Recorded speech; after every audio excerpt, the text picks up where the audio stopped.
कैसी बनी है, कहीं कोई कमी तो नहीं रह गई है। You know the drama is never ending. Don't let it get the best of you. And all the fake friends just keep pretending. That's how the little things get huge. Paralyzing every pore. Oh, you feel it taking over you. To the center of your core. The lies are getting overused. Dinner बनाना है, शाम हो रही है। They're getting caught in the storm. Do you remember? हम बहुत सारी चीज़ों को डीक्लटर कर देते हैं, लेकिन साड़ियाँ हमारे पास बनी रहती हैं, क्योंकि साड़ी एक ऐसा फैब्रिक होता है जो कि बिना कट यानी सिलाई लगे हुए पूरा एक प्लेन 5.5 मीटर का फैब्रिक होता है। तो आज मैं आपको बताने जा रही हूँ कि किस तरह से हम एक पुरानी साड़ी की मदद से, या कोई कपड़ा अगर आपके पास साड़ी की तरह का पड़ा हो उसकी मदद से एक फोम की बेडशीट कैसे बना सकते हैं। फोम की बेडशीट पहली चीज बहुत ज्यादा कॉस्टली आती हैं, और जो मेरे पास फोम की जितनी भी बेडशीट्स हैं जो कि मैंने मार्केट से अगर परचेस करी हैं तो उन सबके प्राइस 3000 से अबव हैं। तो आज जो मैं तरीका आपको बताऊंगी वो है बिल्कुल बिगनर के लिए, यानी अगर आपने आज तक भी अगर कोई भी फोम की बेडशीट नहीं बनाई है तो आप कुछ मेरी टिप्स का यूज करके बिल्कुल बढ़िया एक बहुत सुंदर फोम की बेडशीट बना सकते हैं। इस प्रोजेक्ट को बनाने के लिए जो हम फोम वाली बेडशीट्स बनाते हैं, एक ऐसी हमें साड़ी लेनी है जो कि ट्रांसपेरेंट ना हो, ये सबसे बढ़िया है। और ट्रांसपेरेंट ना होने के साथ साथ एक चीज़ का और ध्यान रखना है कि उसमें बॉर्डर जो हो बहुत ज़्यादा बड़ा ना हो। अगर हम चाहें तो इस तरीके की साड़ी भी ले सकते हैं। ये सेमी ट्रांसपेरेंट है देखिए, लेकिन इसका कलर थोड़ा सा वाइट है। इसे हम इसलिए ले सकते हैं जब हम इसके नीचे फोम लगाएंगे तो वो इसके लिए लाइनिंग का काम करेगी। ये है कॉटन की एक साड़ी और इसमें सब कुछ सही है। देखिए इसका बॉर्डर भी काफ़ी अच्छा है। इसको बनाया जा सकता है, इससे बेडशीट बनाई जा सकती है, लेकिन जो कॉटन की जो साड़ियाँ होती हैं ये बहुत ही जल्दी श्रिंक होती हैं। और ये देखिए एक कॉटन की साड़ी है, ये कॉटन प्लस सिंथेटिक है। इस तरीके का जो फैब्रिक होता है इसमें थोड़ा सा सिंथेटिक या टिश्यू मिक्स होता है, इसको हम ले सकते हैं। अब देखिए ये ऐसी ट्रांसपेरेंट, इसका कलर ऐसा है कि इसके नीचे हम वाइट कलर की फोम नहीं लगा सकते हैं। इस केस में हमें इसमें लाइनिंग की ज़रूरत पड़ेगी। तो अब बढ़ते हैं आगे। पहले तो मैंने आपको बता दिया कि किस तरह की साड़ी का आप यूज़ करेंगे। सबसे पहले हमें क्या करना है, साड़ी की जो इस तरीके से चौड़ाई होती है उसके साइड में जो बॉर्डर है, जितना पतला बॉर्डर होगा उतना अच्छा होगा। इससे हमें बेडशीट की पूरी एक चौड़ाई मिल जाएगी। इस पतले बॉर्डर को हम कट कर देंगे। और क्योंकि साड़ी नॉर्मली 5.5 मीटर तक की होती है और हमारी जो बेडशीट बनेगी वो इतनी बड़ी नहीं बनेगी, तो उतना फैब्रिक हम कट कर लेंगे जितनी बड़ी हमें बेडशीट बनानी है। ये है वो फैब्रिक पीस जिससे मैं बनाऊंगी एक बहुत ही अच्छी फोम की बेडशीट जो कि मल्टी यूज होगी। इसका मैंने साइड का पार्ट कट नहीं किया है। तो अगर आप सिंगल बेड की बेडशीट बना रहे हैं तो साड़ी में से आप बॉर्डर को मत निकालिए, उसे रहने दीजिए। लेकिन हाँ, डबल बेडशीट के केस में आपको वो निकालना पड़ेगा, जिसको डिज़ाइन के लिए कहीं पे भी यूज़ किया जा सकता है।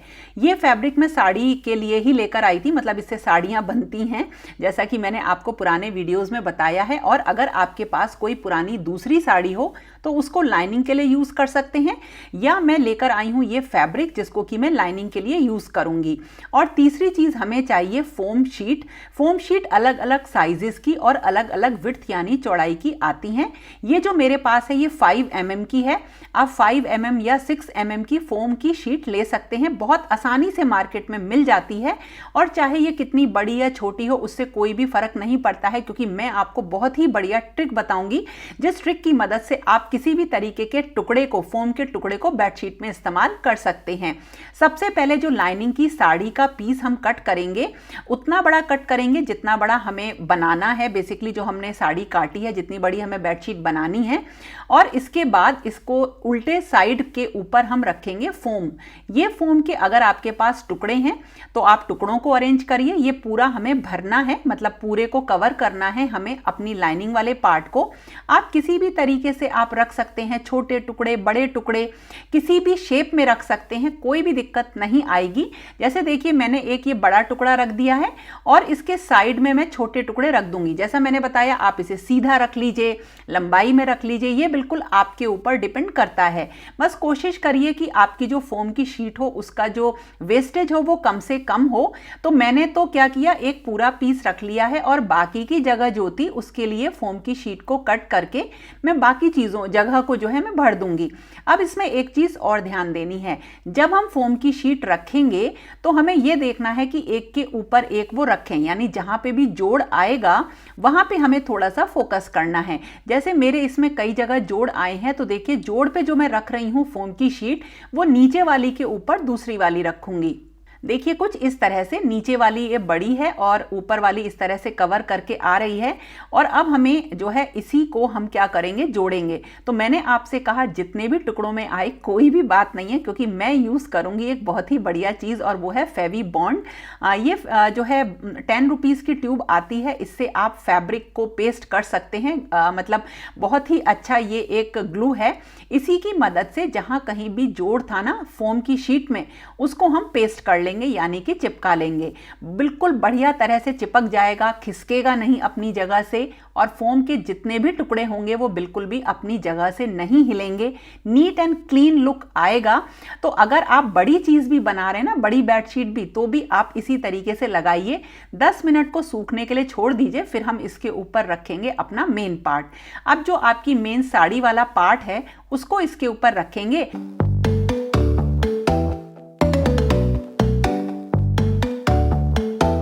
जहाँ पे हमारे जोड़ हैं, एक तो सीधा जोड़ है और एक यहाँ कॉर्नर पे है, उस पूरे के ऊपर हम एक कच्ची सिलाई कर देंगे। और हमें पता भी चल रहा है कि कहाँ पे वो जोड़ है, तो हम पूरी सिलाई करते हैं इसमें।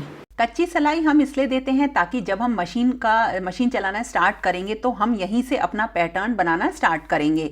लेकिन इसके साथ साथ एक चीज़ और ध्यान देना है, जहाँ पे जोड़ था वहाँ पे तो हमने कच्ची सिलाई कर ली है, लेकिन अब हम 2 साइड यानी कि जो साइड हैं हमारे उसमें भी हम कच्ची सिलाई करेंगे। केवल 2 साइड, एक तो छोटा वाला साइड जहाँ जो सामने है और एक साइड वाला लंबा पार्ट।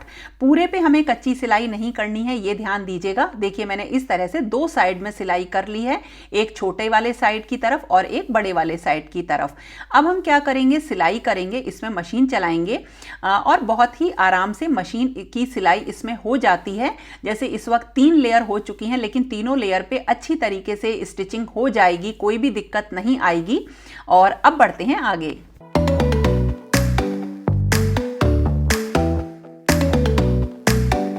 इसमें हमने सिलाई केवल उस साइड करी है और बाहर की तरफ इस साइड करी है। इसके अलावा जो जोड़ था हमने वो सीधा एक गया है और एक यहाँ पे गया है, ये हमने इसमें केवल सिलाई करी है। और जो ये वाला सेक्शन है साइड वाला और ये जो है, ये दोनों अभी खुले हुए हैं। देखिए इसमें अभी सिलाई नहीं हुई है, तीनों सब अलग अलग हैं। अब हम इसको हमने क्यों खुला छोड़ा है वो बताती हूँ। अब हम ना इसमें सीधी सीधी सिलाई करेंगे, तो जो भी झोल आएगा वो बाहर की तरफ ऐसे निकलता हुआ आता जाएगा और झोल नहीं पड़ेगा। जब हम सारी सिलाई कर लेंगे तब हम अपने इस वाले एल को जो है बंद करेंगे। तो देखिए जैसे यहाँ पे ये सीधी सिलाई थी, इस तरह से ऐसे ही हम सीधी सीधी सिलाई इसमें कर लेंगे और फिर उसके बाद लंबी लंबी सिलाई कर सकते हैं। तो मैंने इसमें जो है स्ट्रेट वाली सिलाई कर ली है, अब लंबी वाली सिलाई बीच बीच में से करूंगी। उसके लिए आप जो है कच्चा वाला स्टिच कर सकते हैं और उसके ऊपर सीधी सिलाई कर सकते हैं, या फिर हल्की सी पेंसिल से किसी से थोड़ी सी लाइन खींच लीजिए जो बहुत ज़्यादा विजिबल ना हो, दिखाई ना दे। तो मैं अब लंबी वाली सिलाई करूंगी। कल रात को ना बहुत बहुत लेट हो रहा था, तब मैंने ये सिलाई करी थी, मुझे नींद नहीं आ रही थी। अब मैं बाकी की अब करूंगी। अभी जस्ट मैंने वीडियो डाला है और अब मैं फ्री हूँ। और कहीं पे भी आपको कोई भी झोल दिखाई नहीं देगा, बिल्कुल स्ट्रेट, बिल्कुल सही। देखिए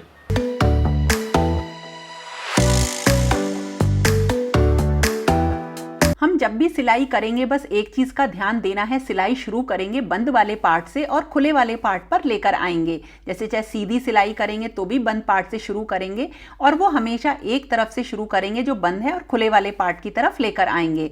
अब देखिए ये बिल्कुल परफेक्ट स्क्वायर इतने बड़े मैंने बनाए हैं। आप चाहें तो इनको छोटा कर सकते हैं और जो साइड का जितना भी एक्स्ट्रा फैब्रिक था, क्योंकि फोम हम थोड़ी सी बड़ी लेकर चलते हैं, वो हमने कट कर लिया और उसके बाद जो सिलाई हमने करी थी कच्ची सिलाई उसको भी हम हटा देंगे। और अब ये बिल्कुल परफेक्ट हमारा देखिए पीस रेडी हो गया है और मतलब इतना नीट एंड क्लीन है कि इसमें आपको कहीं झोल नहीं दिखाई दे रहा है। बिल्कुल स्ट्रेट सारी जितनी भी सिलाई है वो आई है। तो हम धीरे धीरे जब काम करते हैं तो चीज़ों का आउटकम सही आता है। और ये कपड़ा है जिसकी हम लगाएंगे पाइपिंग। तो चौड़ी चौड़ी हमने इसकी पट्टियां काट ली हैं। कई सारे मेथड हैं जिस तरह से आप लगा सकते हैं पाइपिंग। बिल्कुल आसान सा तरीका आपको बताती हूँ। पाइपिंग को मैंने कलर के अकॉर्डिंग लिया है। बस हमें क्या करना है, उल्टे साइड में उल्टी ही पाइपिंग को रख के दोनों हिस्सों को जोड़ देना है। देखिए बिल्कुल इस तरह से। और जैसा कि मैंने आपसे कहा कि मशीन चलने में कोई भी प्रॉब्लम इसमें नहीं आएगी, परफेक्ट चलेगी। और जब इसमें सिलाई हो जाएगी तो हमें क्या करना है, पाइपिंग के दूसरे हिस्से को थोड़ा सा हम मोड़ेंगे और ऊपर की तरफ ले आएंगे इस तरह से देखिए। और यहाँ पे ऊपर की तरफ हम इसमें सिलाई कर लेंगे। और ये लग गई साइड में बिल्कुल बढ़िया तरह से पाइपिंग, बिल्कुल पतली पतली। और ये मैंने चारों तरफ लगा ली है। और ये है फ्रंट साइड और बैक साइड भी आपको दिखाती हूँ। बिल्कुल नीट एंड क्लीन आया है। देखिए ये है बैक साइड और ये है फ्रंट साइड। तो कहीं से भी इसे बिछाना चाहे ना तो बिछा सकते हैं। तो अगर लाइनिंग आप कोई अच्छी लगाएंगे पीछे तो ये डबल साइडेड हो जाएगी कि आप इन्हें दोनों साइड से इसको बिछा सकते हैं। इस तरह से आप बच्चों की जो शीट होती है, बेबी शीट्स होती हैं जो बिछाने के काम में आती हैं, उनको भी बना सकते हैं और इसमें एक लेयर पॉलीथिन की लगा सकते हैं। ये आप बेड रनर की तरह से यूज कर सकते हैं, सोफा रनर बना सकते हैं। और बिल्कुल इसी मेथड से आप बना सकते हैं डबल बेड की, बिल्कुल इसी तरीके से फोम वाली क्विल्टेड बेड शीट। तो ये हमारी पूरी हो गई है और यही इसका काम है। दोनों तरफ से बहुत बढ़िया ये बनी है और अब ये रेडी है। अब इसमें जो थोड़ा सा डेकोरेशन का काम है ना, देखो इसको आप किसी भी तरीके से और भी ज्यादा अच्छा बना सकते हैं। तो वो अब इसमें कर सकते हैं, या तो कॉर्नर्स पे कुछ लटका दीजिए, लेस लगा दीजिए। लेकिन ये इनफ इतनी ही बढ़िया लग रही है, बहुत सुंदर बनी है। जब मैं कोई चीज़ बना लेती हूँ और वो बहुत अच्छी बनती है तो बहुत अच्छा लगता है और मैं उसे कई बार बहुत देर तक देखती रहती हूँ कि कैसी बनी है, कहीं कोई कमी तो नहीं रह गई है। और इस टाइम तक ना अब थोड़ी सी मैं जो है थकी तो नहीं हूँ, लेकिन हाँ अब मुझे डिनर बनाना है। शाम हो रही है, 5 o'clock 5:30 हो रहे हैं। तो थोड़ा सा ऊपर छत पे पौधों को पानी वगैरह लगाऊंगी और फिर इसमें एक काम करूँगी, वो बताती हूँ आपको।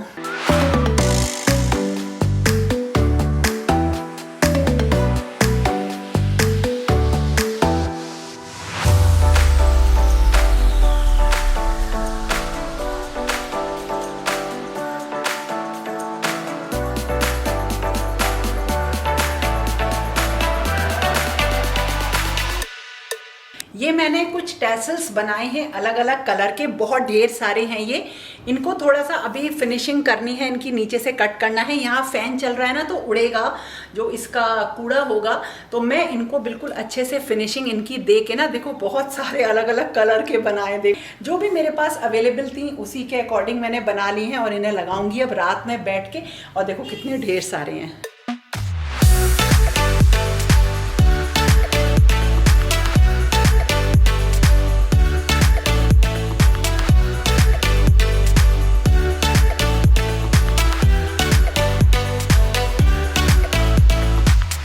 और ये मैंने लगा लिए हैं इसमें सारे टैसल्स, बहुत खूबसूरत लग रहे हैं। और इनमें ना मैंने एक मोती लगाया है। साइड्स में तो मैंने ये ज़्यादा नहीं लगाए हैं और केवल फ्रंट साइड में लगाए हैं। ये देखिए इसमें मैंने जो टैसल्स लगाए हैं वो लगाए हैं केवल फ्रंट साइड में ज़्यादा, और जो साइड्स हैं उसमें केवल मैंने कॉर्नर्स पे लगाए हैं, बहुत ज़्यादा नहीं लगाए हैं। और पीछे की तरफ बैक साइड में एक भी टैसल देखिए नहीं लगाया है। उसका रीज़न ये है कि एक तो जैसे अगर इसको सोफा रनर की तरह से यूज़ करेंगे तो साइड्स में या बैक में अगर टैसल्स होंगे तो वो थोड़ा सा मतलब अनकंफर्टेबल रहेंगे। अब मैं इसको हर जगह आपको दिखा देती हूँ कि ये कैसी लगेगी, तो आ जाओ।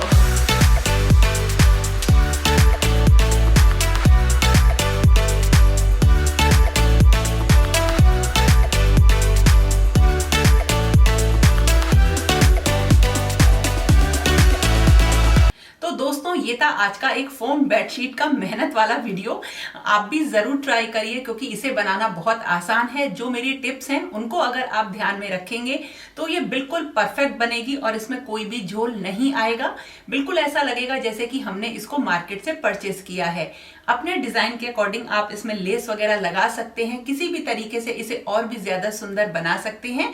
तो कैसा लगा जरूर बताना, पसंद आए ना तो लाइक जरूर करना और फिर मिलेंगे एक नए और इंटरेस्टिंग वीडियो के साथ। तब तक के लिए okay friends, thank you and bye bye.